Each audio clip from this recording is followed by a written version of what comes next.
সরাসরি দোয়ার মাধ্যমে যদি বিপ্লব হবে, দোয়ার মাধ্যমে যদি জান্নাতে যাইতে পারবেন, তাহলে প্রিয় নবী মুহাম্মদ রাসূলুল্লাহ সাল্লাল্লাহু আলাইহি ওয়াসাল্লামের চেয়ে পৃথিবীতে আর কোনো মুস্তাজাবাত দাওয়া আসবে? সেই মুস্তাজাবাত দাওয়া যদি তার দোয়ার মাধ্যমে তিনি যুদ্ধ করা ছাড়া বিপ্লব করতে না পারেন, দান মোবারক শহীদ হওয়া ছাড়া যদি দিনের বিজয় না হয়, সেই মুস্তাজাবাত দাওয়া যদি রক্তে পায়ে জুতা মোবারক আটকে দেওয়া ছাড়া দিনের বিজয় না হয়, সেই রাসূল সাল্লাল্লাহু আলাইহি ওয়াসাল্লাম মুস্তাজাবাত দাওয়া যদি 27টা যুদ্ধের নেতৃত্ব দেওয়া ছাড়া যদি ইসলামের বিজয় না হয়, সেই মুস্তাজাবাত দাওয়া যিনি তায়েফের ময়দানে রক্তাক্ত হয়ে পড়ে থাকা ছাড়া দিনের বিজয় না হয়, সেই মুস্তাজাবাত দাওয়া যিনি 55 বছর বয়সে 70 কিলোমিটার পথ পাড়ি দিয়ে হেঁটে পায়ে যুদ্ধ করা ছাড়া বিজয় না হয়, আজকে বাংলাদেশে কোন পীরের দোয়ায় এই দেশ ইসলামে বিজয় হয়ে যাবে? আসসালামু আলাইকুম ওয়া রাহমাতুল্লাহ। সম্মানিত ভিউয়ার্স, দেশে এবং প্রবাসে, কাছে আর দূরে যে যেখানে আছেন সকলকে অসংখ্য ধন্যবাদ জানাই। আজকের ভিডিওটি খুবই স্পেশাল আপনাদের কাছে। এই জন্য স্পেশাল, ইসলাম এবং মানবতার জন্য আজকের ভিডিওটি আপনাকে জ্ঞান এবং মস্তিষ্কের দ্বার করে দেবে। আপনাকে বিশেষভাবে অনুরোধ করবো আজকের ভিডিওটি দেখার জন্য। আপনাদেরকে বিশেষভাবে অনুরোধ করবো আজকের ভিডিওটি পুরাটি দেখবেন এবং মন্তব্য করবেন আপনি কে কোন জেলা থেকে দেখছেন, কোন দেশ থেকে দেখছেন, কিভাবে আমাদেরকে সহযোগিতা করছেন। আপনাদেরকে সকলকে অসংখ্য ধন্যবাদ জানাচ্ছি। সরাসরি ভিডিওতে চলে যাচ্ছি। সরাসরি দোয়ার মাধ্যমে যদি বিপ্লব হবে, দোয়ার মাধ্যমে যদি জান্নাতে যাইতে পারবেন, তাহলে প্রিয় নবী মুহাম্মদ রাসূলুল্লাহ সাল্লাল্লাহু আলাইহি ওয়াসাল্লামের চেয়ে পৃথিবীতে আর কোনো মুস্তাজাবাত দাওয়া আসবে? সেই মুস্তাজাবাত দাওয়া যদি তার দোয়ার মাধ্যমে তিনি যুদ্ধ করা ছাড়া বিপ্লব করতে না পারেন, দান মোবারক শহীদ হওয়া ছাড়া যদি দিনের বিজয় না হয়, সেই মুস্তাজাবাত দাওয়া যদি রক্তে পায়ে জুতা মোবারক আটকে দেওয়া ছাড়া দিনের বিজয় না হয়, সেই রাসূল সাল্লাল্লাহু আলাইহি ওয়াসাল্লাম মুস্তাজাবাত দাওয়া যদি 27টা যুদ্ধের নেতৃত্ব দেওয়া ছাড়া যদি ইসলামের বিজয় না হয়, সেই মুস্তাজাবাত দাওয়া যিনি তায়েফের ময়দানে রক্তাক্ত হয়ে পড়ে থাকা ছাড়া দিনের বিজয় না হয়, সেই মুস্তাজাবাত দাওয়া যিনি 55 বছর বয়সে 70 কিলোমিটার পথ পাড়ি দিয়ে হেঁটে পায়ে যুদ্ধ করা ছাড়া বিজয় না হয়, আজকে বাংলাদেশে কোন পীরের দোয়ায় এই দেশ ইসলামে বিজয় হয়ে যাবে? আমাদের প্রতিবেশী রাষ্ট্র এটা স্বীকার করে, আমাদের গোটা আন্তর্জাতিক বিশ্ব বাংলাদেশের ব্যাপারে স্বীকৃতি দেয় যে বাংলাদেশের গুড গভর্নেন্স বলে যদি কিছু থাকে এবং ভবিষ্যতে যদি কেউ করতে হয়, একমাত্র জামাত ইসলামের পক্ষে এটা সম্ভব। আকিমুস সালাত আপনাকে 1 ঘন্টার আনুগত্যের ট্রেনিং থিওরিটিক্যালি দিয়েছে, আর আকিমুদ্দিনের মাধ্যমে 23 ঘন্টা ওরকমই আরেকজন ইমামের ওরকম একজন আনুগত্য করার জন্য দায়িত্বশীল ঠিক করে কাজ করার নামই হচ্ছে আকিমুদ। যে 1 ঘন্টা আকিমুস সালাতের আনুগত্যের ট্রেনিং আপনি নিয়েছেন, এই থিওরিটিক্যাল ট্রেনিংটাই যদি আকিমুদ্দিনে 23 ঘন্টায় আপনি ইনভেস্ট করতে ব্যর্থ হন বা আমি ব্যর্থ হই, তার অর্থ হলো এটা আপনাকে মেনে নিতে হবে যে 1 ঘন্টার আনুগত্যের ট্রেনিং আপনি নিতে সক্ষম হলেও 23 ঘন্টার বাস্তব জীবনে আনুগত্যের দায়িত্বশীল নির্ধারণ করতে না পারার অর্থই হলো আমি ওই 23 ঘন্টা ইবলিসের আনুগত্যের সিদ্ধান্ত নিয়েছি। আকিমুস সালাত আপনাকে 1 ঘন্টার আনুগত্যের ট্রেনিং দিয়ে ছেড়ে দিল, বাকি 23 ঘন্টার আনুগত্যের মাপকাঠি মানদণ্ডটা কি হবে? প্রিয় নবী মুহাম্মদ রাসূলুল্লাহ সাল্লাল্লাহু আলাইহি ওয়াসাল্লাম এই আনুগত্যের ট্রেনিং নেওয়ার জন্যই সাহাবা আজমাইন কিরামগণকে আকিমুস সালাতের যত গুরুত্ব তাৎপর্য তাদের সামনে তুলে ধরেছেন। নিশ্চয়ই এটা তাৎপর্যপূর্ণ, সালাতের গুরুত্ব অপরিসীম। কিন্তু সেই সালাত যখন আপনাকে মসজিদমুখী করার পর আকিমুদ্দিনের মাধ্যমে সংগঠনমুখী করলো না, ওখানে ইমামের আনুগত্যের মাধ্যমে আপনাকে এখানে দায়িত্বশীল আনুগত্য করতে অভ্যস্ত করলো না, সেই প্রসঙ্গেই সূরা মাউনের বর্ণনা হচ্ছে ফাওয়াইলুল লিল, যারা নামাজ পড়ে না ধ্বংস তাদের জন্য। অর্থটা কি? নামাজ পড়লো ধ্বংস তাদের জন্য পড়লো, তার মানে কি? আপনি ট্রেনিংটা নিলেন না। আকিমুস সালাত আছে, দায়েমুস সালাত আছে, অর্থাৎ যে নামাজ আপনি কায়েম করেছেন, ট্রেনিং নিয়েছেন, আনুষ্ঠানিকভাবে যে ট্রেনিংটা আপনি নিয়েছেন, সেটার উপরে আপনি দায়েম থাকতে পারলেন না, ওটার উপর আপনি 24টা ঘন্টা নিজেকে পরিচালনা করতে পারলেন না। তার অর্থই হচ্ছে আপনার নামাজ আপনাকে সফল করলো না। কি করলো? ধ্বংস করলো।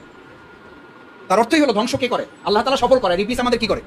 তাহলে 1 ঘন্টার ইমামতির আনুগত্যের ট্রেনিং আমি আজকে প্রথম সিদ্ধান্ত নিলাম, মুয়াজ্জিনের আযান শুনলে যেমন মসজিদে যাওয়া আমার জন্য বাধ্যতামূলক, দায়িত্বশীলের নির্দেশ যদি কোরআন সুন্নাহ ভিত্তিতে হয় তাহলে ওই আহ্বানে সাড়া দেওয়া আমার জন্য বাধ্যতামূলক। 2 নম্বর ঠিক হলো, ওখানে আনুগত্য আমি ইমামের কাছে 1 ঘন্টা করার মধ্য দিয়ে সিদ্ধান্ত নিলাম বাকি 23 ঘন্টা আমার জীবনে একজন ইমাম থাকবে।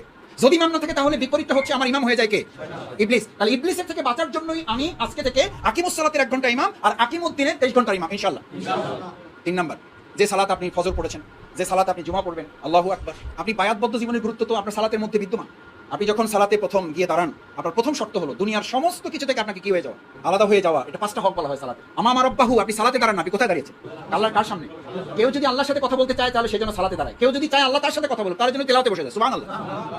অমুকে খোঁজ নেয় না, অমুকে আমাদের কোনো খবর নেয় না, অমুকে আমাদের দেখা করে না। আরে ভাই, যে আল্লাহ বলে দিয়েছেন তুমি চাইলে আমার সাথে কথা বলতে পারো, সেই রকম একজন রব, সেই রকম একজন প্রতিপালক, সেই রকম একজন সত্তা আমার জীবনে থাকার পর পৃথিবীর আর কে কথা বললো না, তাতে আমার কি যায় আসে? এটা কোনো অহংকারের কথা না, বিনয় থেকে আত্মতৃপ্তির ঢেকুর গিলবেন। আমি তো চাইলেই কার সাথে কথা বলতে পারি। আপনারা পৃথিবীতে কার সাথে কথা না বললে মন খারাপ হবে। শুধু 5 ওয়াক্ত সালাত, আল্লাহ রাসূল সাল্লাল্লাহু আলাইহি ওয়াসাল্লামের তো সবচেয়ে প্রশান্তির ঠিকানা ছিল এটা। আপনি প্রশান্তি খুঁজেন মেডিটেশনের মাধ্যমে, আপনি প্রশান্তি খুঁজেন ব্যাংক ব্যালেন্স সমৃদ্ধ হওয়ার মধ্যে, আপনি প্রশান্তি খুঁজেন আপনার প্রমোশন ডিমোশনের উপর, আপনি প্রমোশন খুঁজেন ফ্ল্যাট হইলো, প্লট বরাদ্দ হইলো, আপনার চাকরির কি হইলো এটার উপরে। অথচ আল্লাহ রাসূল সাল্লাল্লাহু আলাইহি ওয়াসাল্লাম প্রশান্তি খুঁজেছেন as-salatu আয়নুজ যিকির। যখন অস্থিরতা তার মধ্যে বিরাজ করতো, সাথে সাথে তিনি কোথায় দাঁড়িয়ে যেতেন? তার অন্তরটা প্রশান্তিতে ভরে যেত। আর আমাদের এখন নামাজের মধ্যে দাঁড়ালে অস্থিরতা বেড়ে যায়। আমাদের দেশের খুতবা হয়, মানুষের ঘুমের উপযুক্ত সময় নির্ধারিত হয়, আর রাসূল সাল্লাল্লাহু আলাইহি ওয়াসাল্লাম খুতবা দিতেন, সবচেয়ে দুর্বল সাহাবীও চোখের পলক ফেলানোর সময় খুঁজে পেতেন না, চোখের পলক ফেলতেন না যে কোন শব্দটা আমার থেকে ছুটে যায়। এবং রাসূল সাল্লাল্লাহু আলাইহি ওয়াসাল্লামের চেহারাটা এরকম থাকতো যে এখনই রাসূল সাল্লাল্লাহু আলাইহি ওয়াসাল্লাম আমাদেরকে যুদ্ধের জন্য বের হয়ে যেতে বলবেন। আরে ভাই, সরাসরি দোয়ার মাধ্যমে যদি বিপ্লব হবে, দোয়ার মাধ্যমে যদি জান্নাতে যাইতে পারবেন, তাহলে প্রিয়নবী মুহাম্মদ রাসূলুল্লাহ সাল্লাল্লাহু আলাইহি ওয়াসাল্লামের চেয়ে পৃথিবীতে আর কোনো মুস্তাজাবাত দাওয়া আছে, এসছে, আসবে? সেই মুস্তাজাবাত দাওয়া যদি তার দোয়ার মাধ্যমে তিনি যুদ্ধ করা ছাড়া বিপ্লব করতে না পারেন, দান মোবারক শহীদ হওয়া ছাড়া যদি দিনের বিজয় না হয়, সেই মুস্তাজাবাত দাওয়া যদি রক্তে পায়ে জুতা মোবারক আটকে দেওয়া ছাড়া দিনের বিজয় না হয়, সেই রাসূল সাল্লাল্লাহু আলাইহি ওয়াসাল্লাম মুস্তাজাবাত দাওয়া যদি 27টা যুদ্ধে নেতৃত্ব দেওয়া ছাড়া যদি ইসলামের বিজয় না হয়, সেই মুস্তাজাবাত দাওয়া যিনি তায়েফের ময়দানে রক্তাক্ত হয়ে পড়ে থাকা ছাড়া দিনের বিজয় না হয়, সেই মুস্তাজাবাত দাওয়া যিনি 55 বছর বয়সে 70 কিলোমিটার পথ পাড়ি দিয়ে হেঁটে পায়ে যুদ্ধ করা ছাড়া বিজয় না হয়, আজকে বাংলাদেশে কোন পীরের দোয়ায় এই দেশ ইসলামে বিজয় হয়ে যাবে? কেন বায়াত হব না আমি? সেই রাসূল সাল্লাল্লাহু আলাইহি ওয়াসাল্লামের সাহাবা আজমাইন কিরামগণের শেষে তো সাহাবা আজমাইন কিরাম, তাদের ঈমান ছিল, তাদের তাহাজ্জুদ ছিল, তাদের সাদাকা ছিল, তাদের জিকির ছিল, তাদের সব ছিল, তাদের দাড়ি মোবারক ছিল, তাদের টুপি মোবারক ছিল, তাদের জুব্বা মোবারক ছিল, সবই তো তাদের ছিল। তারপর তো এসে বলেছিল বায়াত রাসূলুল্লাহ সাল্লাল্লাহু আলাইহি ওয়াসাল্লাম, হে রাসূল আমাদেরকে বায়াত দেন। তারা তো বায়াতই নিয়েছিলেন এটার উপরে ভিত্তি করে। এরপর তাদের জীবনের শাহাদাতের তামান্না তারা উজ্জীবিত হয়েছে। আমি মাঝে মধ্যে বলি, ভাই কষ্ট নিয়েন না, ইমানই ছিল বায়াত। বায়াত ছাড়া ইমান না, ইমান ছাড়া বায়াত না। ইমানই তো বায়াত। আপনি ইমান মানেই তো আপনি বায়াত গ্রহণ করেছেন। সেই বালক, সেই বাদশা এবং সেই জাদুকরের গল্প, হাদিস নাই, আসহাবে উখদুদের হাদিস নাই? সেই বালক, সেই জাদুকর এবং সেই বাদশা শেষের অংশটুকু আপনি বলি। এখানে হাদিসটা আমার মাঝে মধ্যে আমি স্মরণ করার চেষ্টা করি, যেখানে রাসূল করিম সাল্লাল্লাহু আলাইহি ওয়াসাল্লাম স্মরণ করেছেন। আমি এটা আমাদের টিসিটিএস এর ভাইদেরকে মাঝে মধ্যে বলি যে ভাই, এত টিসিটিএস আপনারা করেন। সেই বালককে জাদুকর স্মরণ করেছিল, তুমি যে ইমানের স্তরে এখন এসে পৌঁছেছো, এখন তোমার জন্য সংবাদ হচ্ছে ওয়া ইন্নাকা সাতুবতালা। ইমানের দাবি হচ্ছে এখন তুমি পরীক্ষার মধ্যে সাতুবতালা, এবং দেরি হবে না, খুব তাড়াতাড়ি তুমি কিসের মধ্যে পড়ে যাবে? পরীক্ষার মধ্যে পড়ে যাবে। ইমান মানে পরীক্ষা।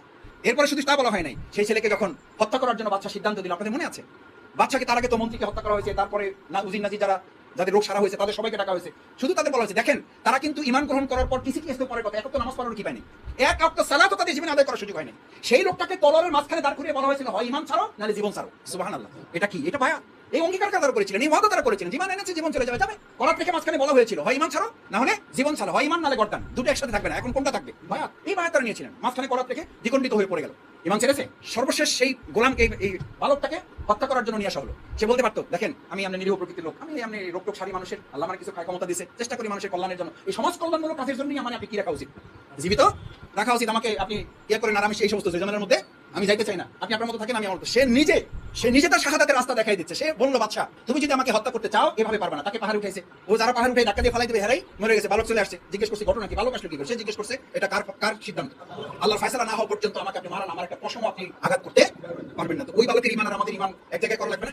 আমরা এটা বলতে পারবো না যে মিছিলে আমাকে কিছু করতে পারবে না? যদি আল্লাহর ফয়সালা না থাকে, আমাকে আপনি রাজপথ থেকে গ্রেফতার করতে পারবেন। আল্লাহর ফয়সালা থাকলে ঘরের মধ্যে থেকেও আমাকে কেউ হেফাজত করতে পারবে। দিস ইজ ঈমান, দিস ইজ বায়াত। এরপর সেই বালক তো শিখিয়ে দিয়েছিল বাচ্চাকে, আমাকে যদি হত্যা করতে চাও তাহলে কি করো?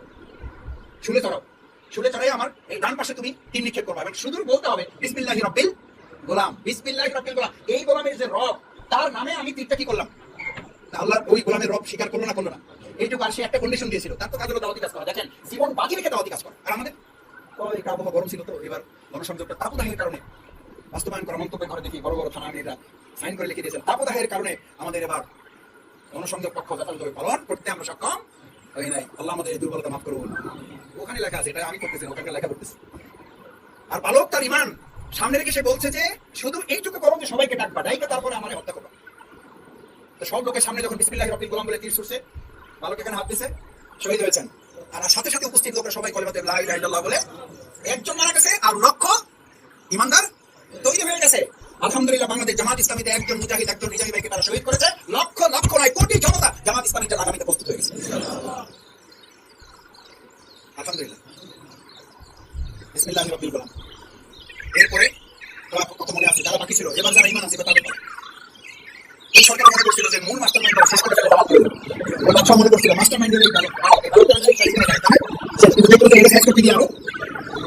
এই সরকারের পরিস্থিতি আলহামদুলিল্লাহ সেই দিকে গেছে। আমাদের কিভাবে শহীদ করার মধ্যে দিয়ে দেখলো যে পরিস্থিতি আরো এখন সিদ্ধান্ত নিচ্ছে আমাদের যেভাবে এই সিদ্ধান্ত নিয়ে আসে শুনতেছেন। এরপরে দেখেন এখানে হাদিসের ভাষাটা শুনে এরপরে সিরিয়াল যখন এরকম এই ইমানদারদের যাতে করে টাকা হলো, এটাকে নামাজ পড়া চাইতেছে, এটাকে কিছু করছে, এটা কেস করছে, আমরা সাইডে উত্তর বক্তব্য শেষ করে পেয়েছে, ইন্দুর বক্তব্য শুনে এটা করা টাইম পেয়েছে, কিছুই মানে শুধু মানছে আর আগের বক্তব্য সামনে তাকে লাইন দিয়ে টাকা হয়েছে। হাদিসে কত আমরা বলা যায় এখান থেকে দৌড়ে সামনে ঝাঁকার করা প্রস্তুতি নিয়ে যাইবে যে বাচ্চা গেট করে কিন্তু হয়তো কিন্তু চেঞ্জ করবে, সবাইকে সময় পাবে। আলহামদুলিল্লাহ, এটা বলি যে জামাত ইসলামী ইসলাম ছাত্র শিবিরের দৃশ্য আমাদের ঢাকা বিশ্ববিদ্যালয়ে দেখা শুরু হয়েছে। এই দৃশ্য আমাদের চোখে দেখা শুরু হয়েছে, তার কেন্দ্রীয় সভাপতি গিয়ে সদস্যদের কাছে আগামীকাল বেশি হবে বেশি হবে চুক্তি এরা থাকবেন, আমাকে যদি গ্রেপ্তার করে দেন, আমাকে যদি আহত হয়ে যান, আমাকে যদি সামনে যান, তারপরে এই জিলা করতে করতে যখন সামনে যাচ্ছে পিছন থেকে 3-4 ভাই সামনে চলে গেছে। এটা আমাদের সরকারি কারণে মাসে এটা যদি মাফ করে দিতে পারে আমার নাম